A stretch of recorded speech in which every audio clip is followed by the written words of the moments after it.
भारतीय इतिहास इतना समृद्ध है कि यहाँ पर हर एक शासक की एक अलग ही कहानी है और हर एक साम्राज्य की एक अलग गाथा।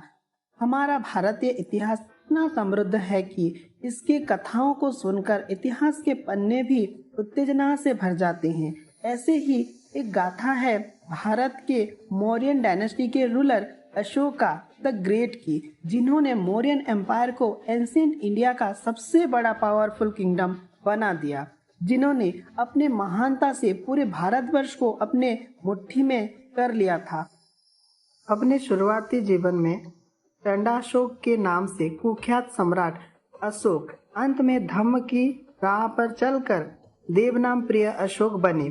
सत्य, अहिंसा, प्रेम, करुणा और सहिष्णुता, इन मूल्य को विश्व भर में प्रसारित करने वाले सम्राट अशोक के क्रूरता से करुणा तक के सफर को आज हम इस वीडियो के माध्यम से जानने की कोशिश करेंगे। चलो अब इसे एक कहानी के तरह समझते हैं। देवनाम प्रिय प्रियदर्शी चक्रवर्ती सम्राट अशोक आज विश्व भर की सभी महान एवं शक्तिशाली सम्राटों की पंक्ति में शीर्ष स्थान पे विराजित हैं। उन्हें यूं ही चक्रवर्ती सम्राट नहीं कहा जाता। उनका साम्राज्य उत्तर में हेटुकोश की श्रेणियों से लेकर दक्षिण में मैसूर तक, तो पूर्व में बांग्लादेश से लेकर पश्चिम में अफगानिस्तान, ईरान तक फैला हुआ था। वर्तमान परिदृश्य में देखा जाए तो सम्राट अशोका का साम्राज्य आज का भारत, अफगानिस्तान, नेपाल, पाकिस्तान, भूटान, म्यांमार और बांग्लादेश के अधिकांश हिस्से में व्याप्त रहा था, जो कि आज तक भारत के इतिहास में किसी भी राजा का सबसे बड़ा एम्पायर रहा है। इसीलिए मौर्य साम्राज्य के ये तीसरे सम्राट भारत के आज तक के सबसे शक्तिशाली एवं महान सम्राट रहे हैं। इतने विशाल साम्राज्य को कुशलता से संभालने वाले सम्राट अशोक अपने कार्यक्षम प्रशासन के साथ साथ बौद्ध धर्म की वैश्विक प्रचार प्रसार के लिए भी दुनिया भर में प्रसिद्ध रहे हैं। इसीलिए बौद्ध धर्म की इतिहास में गौतम बुद्ध के पश्चात सम्राट अशोक का स्थान बहुत ही महत्वपूर्ण माना जाता है। जीवनी के बारे में जानते हैं। सम्राट बिंदुसार और रानी सुभद्रांगी का पुत्र अशोक का जन्म 304 ईसा पूर्व में पाटलिपुत्र में हुआ। बौद्ध ग्रंथ में वर्णन है कि सम्राट बिंदुसार की 16 पटरानियां और 101 पुत्र थे, जिनमें से 99 पुत्रों को अर्थात अपने 99 भाई को मारकर अशोक ने स्वयं को सम्राट पद पर स्थापित कर दिया।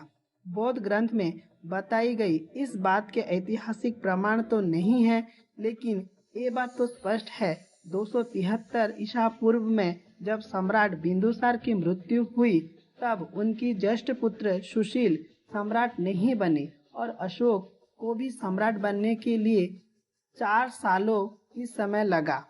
इसका मतलब इन 4 सालों में अशोक और उनके भाइयों में कड़ी सत्ता संघर्ष का माहौल रहा और इस आंतरिक अशांति भरे माहौल की खत्म होने की बाद ही 269 ईसा पूर्व में सम्राट अशोक का विधिवत राज्याभिषेक हुआ।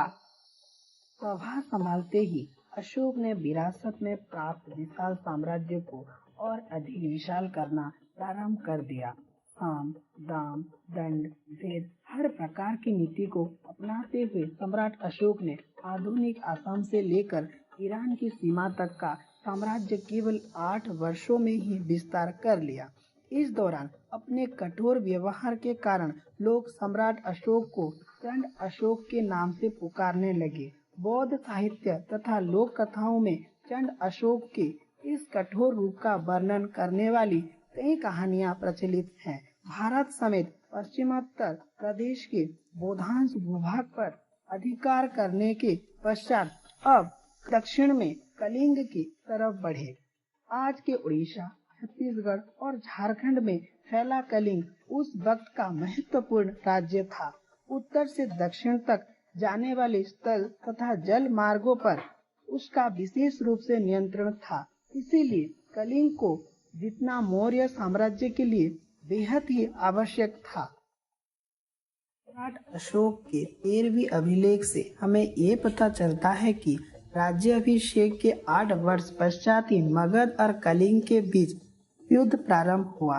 261 ईसा पूर्व के आसपास सम्राट अशोक ने कलिंग के सेनापति कलिंग राज को आत्मसमर्पण कर मौर्य साम्राज्य में विलीन होने का आदेश दिया, लेकिन कलिंग राज ने अशोक के आदेश को ठुकरा दिया और परिणाम स्वरूप युद्ध प्रारंभ हुआ। अपनी आजादी अस्तित्व की इस लड़ाई में कलिंग की सेना समेत आम जनता ने भी हिस्सा लिया। मौर्य सेना को कड़ी टक्कर दी, लेकिन विशाल मौर्य सेना और अशोक के दांवपेच के सामने कलिंग का पक्ष कमजोर पड़ने लगा। अंततः सम्राट अशोक के आदेश से मौर्य सेना ने बड़ी बेरहमी से युद्ध भूमि पे कत्लेआम कर दिया। शिलालेख के अनुसार इस युद्ध में लगभग 1 लाख लोग मारे गए, 1.5 लाख लोग घायल। अशोक ने इस युद्ध की परिणाम को अपनी आंखों से देखा, तब उनके चेहरे पर जीत की खुशी की जगह निरर्थक संघर्ष का दुख तीव्रता से झलकने लगा। अनाथ बच्चे, विधवा औरतें और अपाहिज सैनिकों के वेदना को उन्होंने गहराइयों से महसूस किया। अपने किए पर उन्हें इतना पश्चाताप हुआ कि उन्होंने युद्ध क्रियाओं को सदा के लिए बंद कर देने का निश्चय कर लिया और कलिंग का युद्ध सम्राट अशोक का जीवन का अंतिम युद्ध साबित हुआ। यही से सम्राट अशोक ने अहिंसा तत्व को अपनाते हुए युद्ध की जगह बुद्धि की मार्ग को चयन किया। दिव्य वदान के अनुसार उपगुप्त नामक बौद्ध भिक्षु ने सम्राट अशोक को बौद्ध धर्म की दीक्षा दी और यही से सम्राट अशोक ने शिकार तथा पशु हत्या करना भी छोड़ दिया। उनका हृदय मानवता प्रति दया और करुणा से भर गया। उन्होंने जन कल्याण के लिए अनेकों काम हाथ में लिए, जिसमें चिकित्सालय, पाठशालाएं, सड़कें और कुओं के निर्माण को उन्होंने प्राथमिकता दी। अशोक के शासन काल में ही पाटलिपुत्र में तृतीय बौद्ध संगीति का आयोजन किया गया।